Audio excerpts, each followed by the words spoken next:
Assalamualaikum warahmatullahi wabarakatuh. Halo teman-teman semua, semoga teman-teman semua dalam keadaan sehat walafiat. Nah teman-teman, pada pertemuan kelima ini kita akan membahas satu kajian penting yang menjadi titik balik dalam sejarah sistem keuangan Indonesia, yaitu transformasi peran Bank Indonesia setelah kehadiran Otoritas Jasa Keuangan atau dikenal sebagai OJK. Nah, topik ini sangat menarik karena perubahan peran BI dan lahirnya OJK bukanlah keputusan kecil. Ada alasan besar, ada pengalaman krisis, ada kebutuhan reformasi, dan ada tujuan jangka panjang untuk menjaga stabilitas keuangan negara. Nah, sebelum OJK hadir, pengawasan lembaga keuangan masih terpecah di banyak institusi. Nah, teman-teman, setelah OJK dibentuk sebagai pengawas terintegrasi, posisi Bank Indonesia berubah total menjadi lebih fokus pada stabilitas moneter dan sistem pembayaran. Jadi, melalui pertemuan ini, kita akan melihat bagaimana perubahan itu terjadi, apa alasan utamanya, dan bagaimana dampaknya bagi perekonomian kita. Oke, baik teman-teman, kita langsung saja masuk ke pembahasan yang pertama. Nah, pembahasan pertamanya yaitu dasar pembentukan OJK dan peran awal Bank Indonesia. Dengan poin pertamanya yaitu latar belakang lahirnya OJK. Nah, teman-teman, sebelum OJK lahir, pengawasan industri keuangan di Indonesia masih terpecah seperti BI mengawasi bank, Kementerian Keuangan mengawasi asuransi, pembiayaan, dan dana pensiun. Dan yang terakhir, Bapepam mengawasi pasar modal. Nah, karena terpisah, pengawas sulit mengambil keputusan cepat. Jika ada masalah di asuransi, dampaknya bisa ke perbankan, tetapi datanya tidak terhubung. Nah, sistem membuat risiko sering terlambat terdeteksi.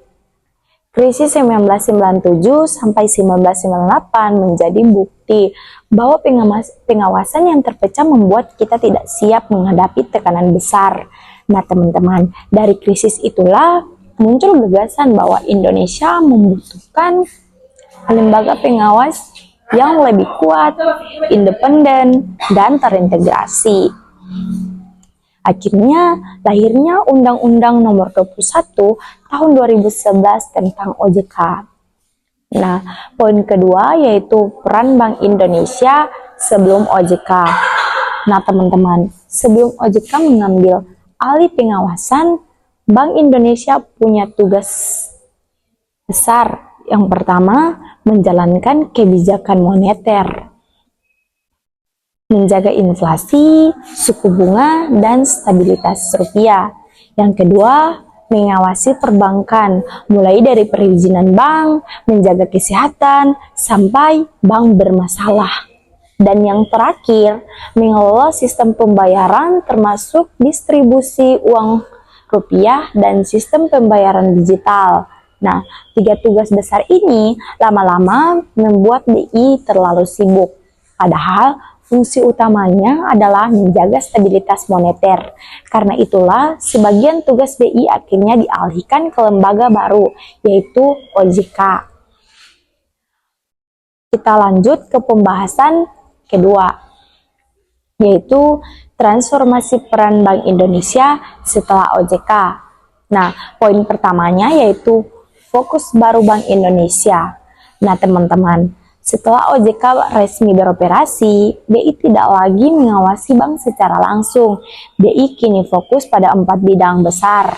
Yang pertama, kebijakan moneter, menjaga stabilitas inflasi dan nilai tukar melalui BI Day Report Rate, operasi pasar terbuka, GWM. Yang kedua, sistem pembayaran nasional BI, mengembangkan pembayaran digital seperti BI Fast, QRIS, sistem clearing nasional. Dan yang ketiga, kebijakan makroprudensial. Nah, teman-teman, ini penting. BI mengatur risiko yang berdampak pada sistem keuangan secara keseluruhan. Contohnya, kebijakan LTV, loan to value, rasio intermediasi, makroprudensial, relaksasi kredit, dan yang keempat, pengelola rupiah. BI memastikan uang beredar cukup, berkualitas, dan aman digunakan masyarakat. Dan yang poin kedua, tugas yang berpindah ke OJK.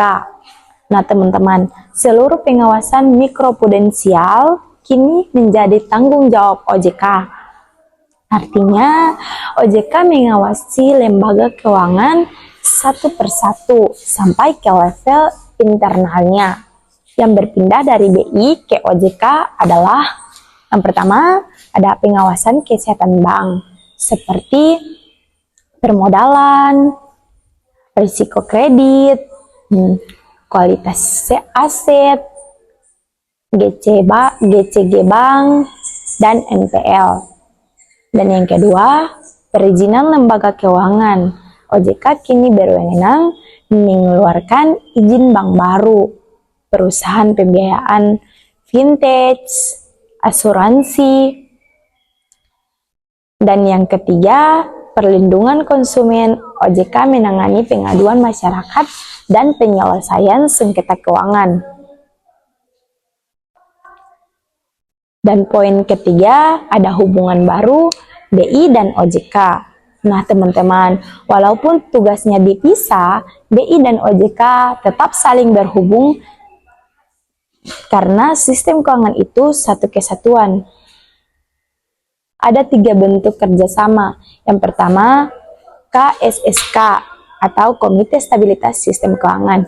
BI, OJK, LPS, dan Kemenkeu berdiskusi bersama jika ada ancaman krisis. Yang kedua, pertukaran data. BI butuh data mikro dari OJK dan OJK butuh data makro dari BI. Yang ketiga, koordinasi kebijakan makro dan mikro. BI membuat kebijakan makroprudensial, OJK mengawasi implementasinya di bank.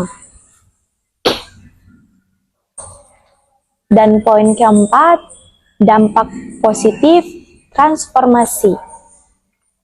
Nah teman-teman, ada banyak hasil nyata dari pemisahan tugas BI dan OJK. Pengawasan lebih terintegrasi dan profesional. BI bisa fokus pada stabilitas inflasi dan nilai tukar. OJK bisa lebih detail memantau lembaga keuangan. Risiko sistematik lebih cepat dideteksi. Nasabah lebih terlindungi. Kita lanjut ke pembahasan ketiga, yaitu transformasi peran Bank Indonesia setelah OJK. Dengan poin pertama yaitu perubahan fokus kerja Bank Indonesia. Nah teman-teman, setelah OJK berdiri, Bank Indonesia mengalami perubahan besar dalam tugas dan tanggung jawabnya. BI sekarang tidak lagi mengawas bank secara langsung seperti dulu. BI lebih fokus pada stabilitas makro, bukan pada pengawasan mikro. Fokus utama BI setelah adanya OJK antara lain yang pertama ada menjaga stabilitas nilai rupiah. Ini termasuk mengatur suku bunga, mengendalikan inflasi, dan menjaga nilai tukar agar tetap stabil. Yang kedua, menjaga sistem pembayaran nasional.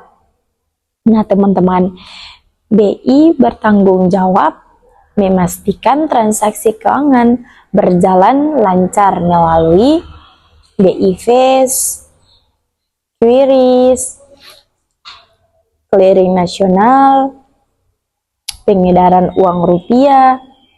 Nah, ini penting karena perekonomian tidak bisa bergerak kalau sistem pembayarannya sering bermasalah. Ya, dan yang ketiga, kebijakan makroprudensial. BI mengatur kebijakan yang berhubungan dengan risiko skala besar dalam sistem keuangan. Nah, contohnya aturan uang muka kredit rumah di LTV, aturan giro wajib minimum, kebijakan penyangga modal saat krisis. Tujuannya supaya seluruh sistem keuangan tetap kuat dan tidak mudah goyah saat digejolak ekonomi. Dan poin kedua, peran OJK yang mengambil ahli pengawasan mikro. Nah teman-teman, ketika BI fokus pada gambaran besar, maka OJK mengambil peran sebagai pengawas detail di lapangan.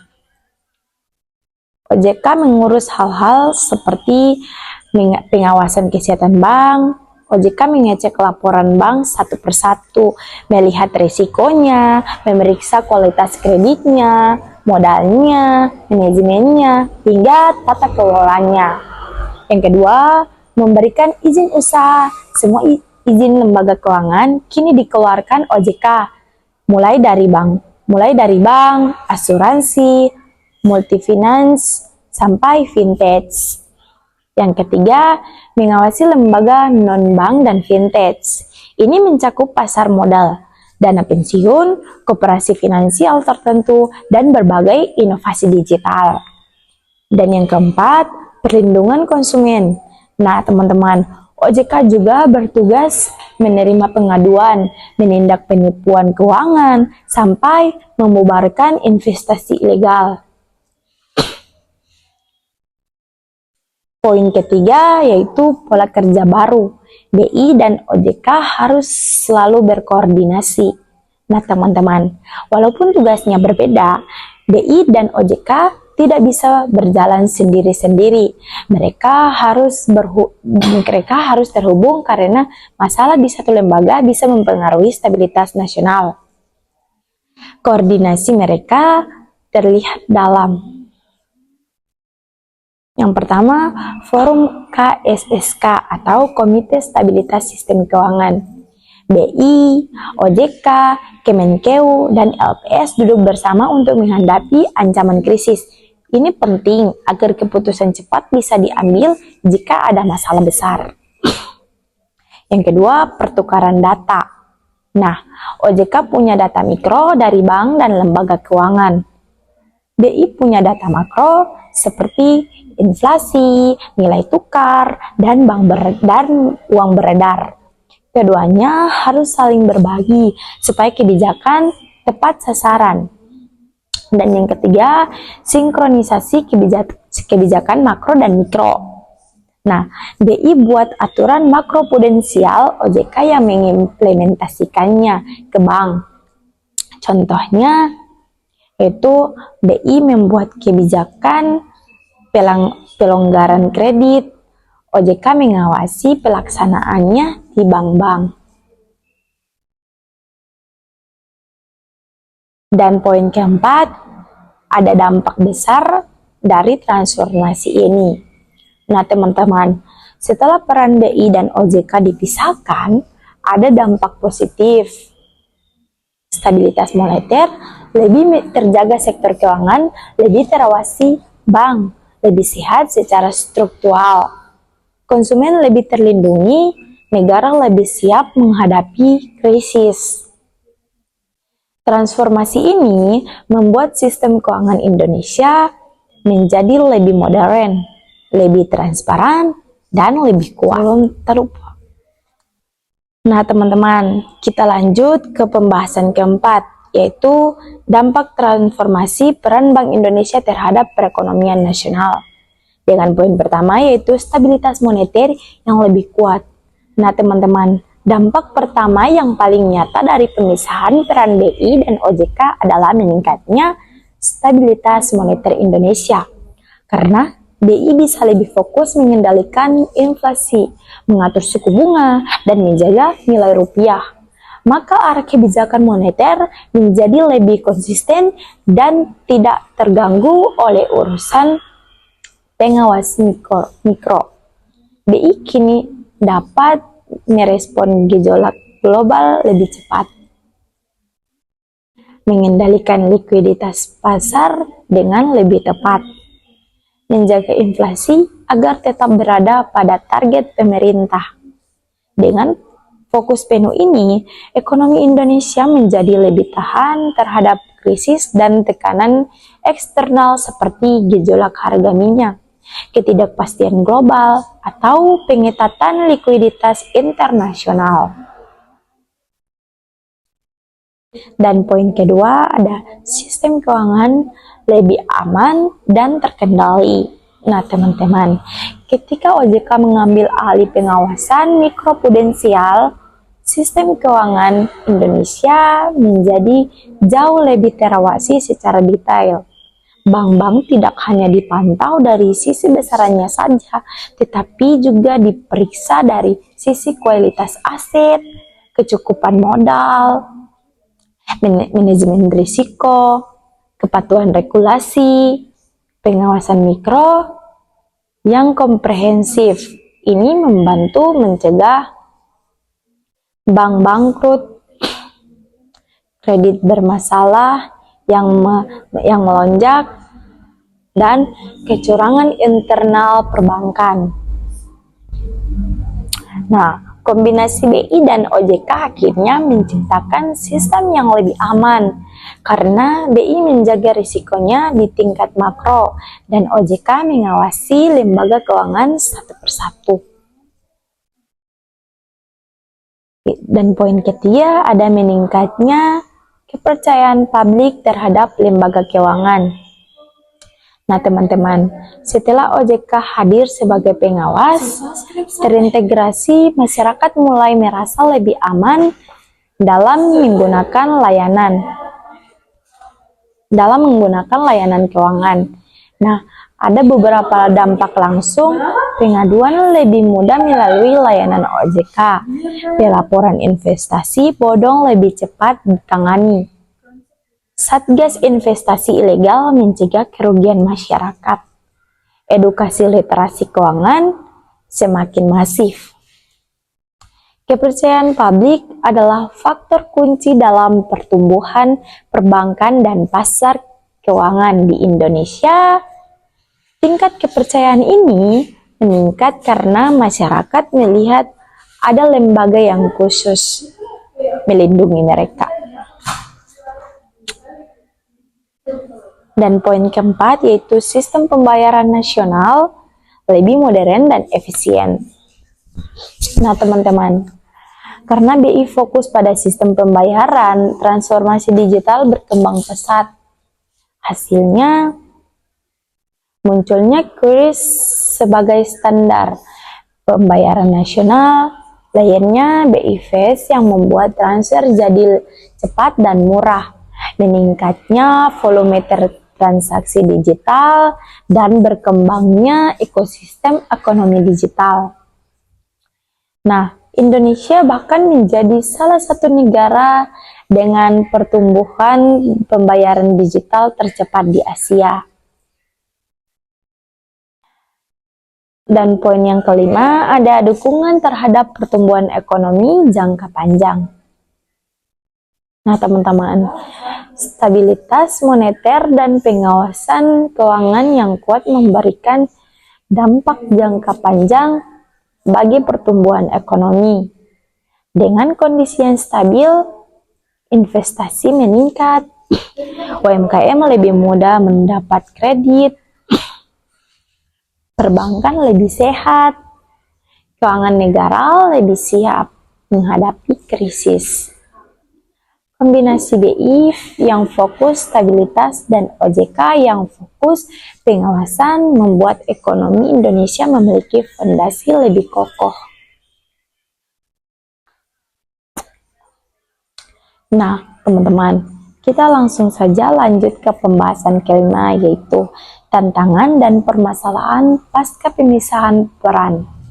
Nah, teman-teman, meskipun transformasi ini membawa banyak manfaat, tentu saja ada tantangan yang masih harus diselesaikan. Nah, poin pertamanya yaitu koordinasi data yang belum sempurna. Kendala paling besar adalah masalah pertukaran data. BI punya data makro, OJK punya data mikro. Kalau aliran data tidak lancar, kebijakan bisa salah sasaran. Nah, contohnya BI perlu data kredit bermasalah untuk mengatur likuiditas OJK. Nah, OJK butuh data makro untuk melihat dampak ekonomi terhadap bank. Jika komunikasi lambat, resiko bisa terlewat. Poin kedua, ada perkembangan vintage yang sangat cepat.